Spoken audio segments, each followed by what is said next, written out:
Assalamualaikum warahmatullahi wabarakatuh. Om Swastiastu, Namo Buddhaya, dan salam kebajikan. Halo, perkenalkan nama saya Betty Meistianingrum, NPM 180 120 10 209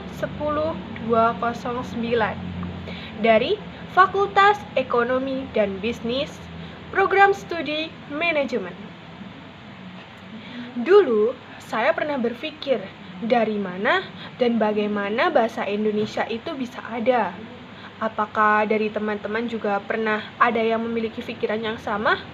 Atau mungkin teman-teman sudah tahu terlebih dahulu dari mana dan bagaimana bahasa Indonesia itu bisa ada. Ya, setelah saya mengikuti kelas mata kuliah bahasa Indonesia, saya menjadi lebih paham dari mana dan bagaimana bahasa Indonesia itu bisa ada. Di sini, saya akan sedikit menjelaskan mengenai sejarah, kedudukan, dan juga fungsi dari bahasa Indonesia yang termuat pada pertemuan kedua kelas bahasa Indonesia dengan dosen pengampu Ibu Adelia Savitri S. Hum M. Hum. Sebelum memasuki pada sejarah, kita harus terlebih dahulu mengetahui apa itu bahasa dan juga apa itu bahasa Indonesia. Bahasa adalah suatu sistem lambang bunyi yang bersifat arbitrer, digunakan oleh suatu masyarakat tutur untuk bekerja sama, berkomunikasi, dan mengidentifikasi. Sebagai suatu sistem, bahasa memiliki aturan atau kaidah dan pola tertentu seperti tata bunyi, kata, kalimat, dan wacana, di mana jika aturan dan pola tersebut dilanggar, maka komunikasi akan terganggu. Sedangkan bahasa Indonesia adalah bahasa nasional dan resmi di seluruh Indonesia. Bahasa Indonesia merupakan bahasa komunikasi resmi yang diajarkan di sekolah-sekolah dan juga digunakan dalam kehidupan sehari-hari.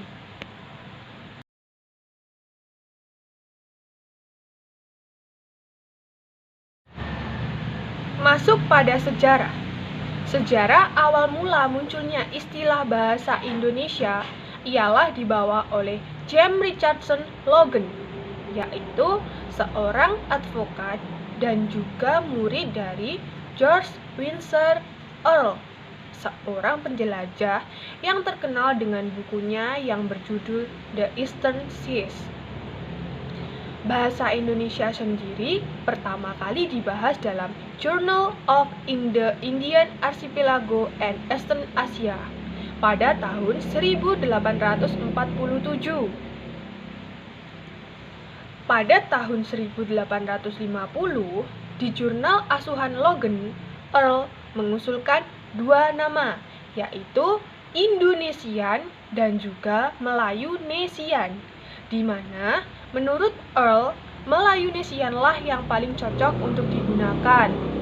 Tetapi dalam jurnal edisi yang sama, Logan lebih memilih menggunakan nama Indonesia, dan ini dicatat sebagai dokumen pertama yang memuat nama Indonesia.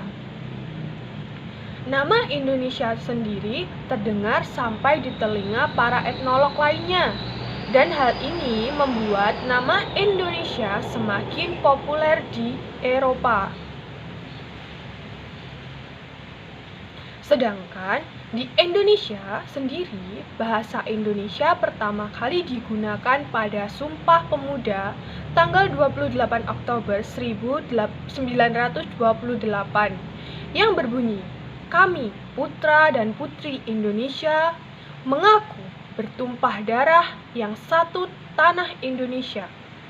Kami, putra dan putri Indonesia, mengaku berbangsa yang satu bangsa Indonesia. Kami, putra dan putri Indonesia, menjunjung bahasa persatuan bahasa Indonesia." Di mana Dalam sidang ini, bahasa Indonesia ditetapkan sebagai bahasa nasional dan berkembang dengan pesat.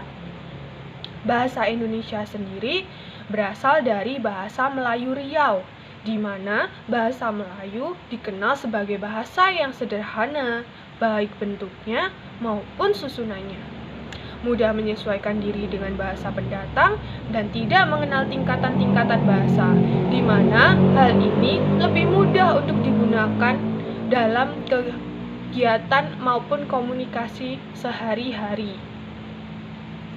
Lalu,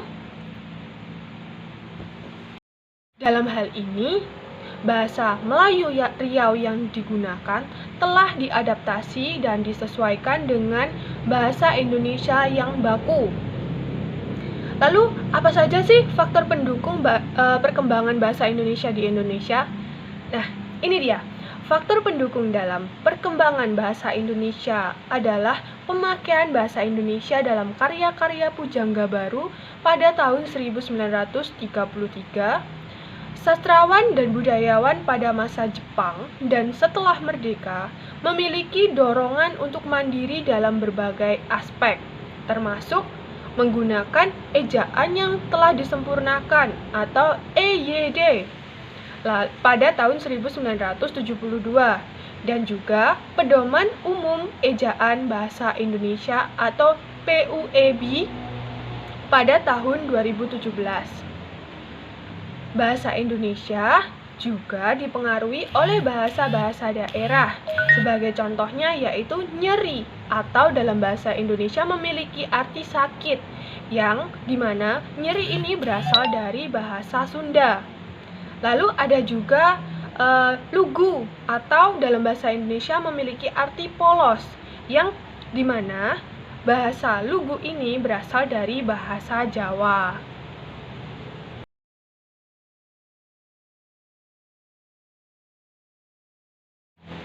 Bahasa Indonesia dinyatakan kedudukannya sebagai bahasa negara pada tanggal 18 Agustus 1945, karena pada saat itu Undang-Undang Dasar Negara 1945 disahkan sebagai Undang-Undang Dasar Negara Republik Indonesia.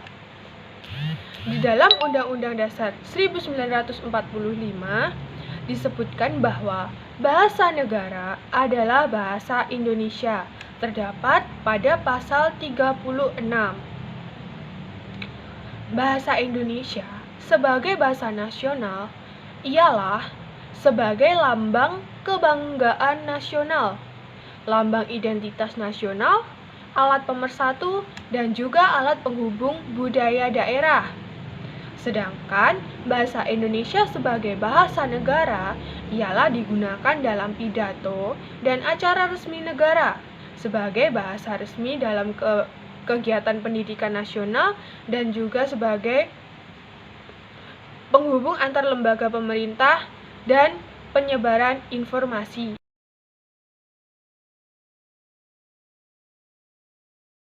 Sedangkan fungsi dari bahasa Indonesia dibagi menjadi beberapa fungsi. Sebagai contoh, fungsi sosial adalah sebagai penghubung antar manusia dalam berinteraksi.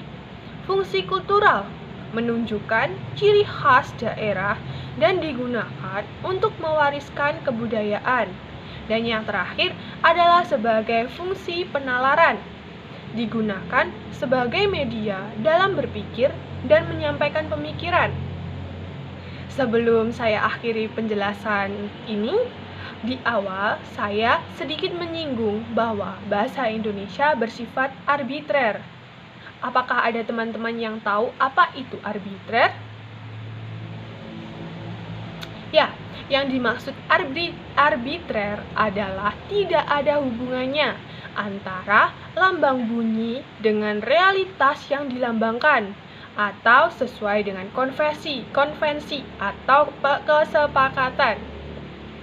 Untuk contohnya sendiri yaitu daun. Kenapa harus daun?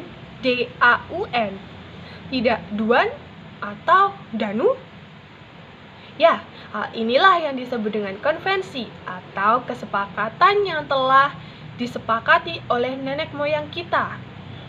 Seperti dalam bahasa Indonesia disebutnya daun, sedangkan dalam bahasa Jawa godong, dan dalam bahasa Inggris disebut leaf.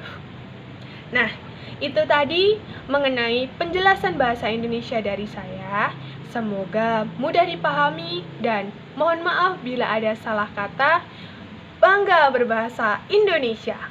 Sekian, billahi taufik wal hidayah. Wassalamualaikum warahmatullahi wabarakatuh.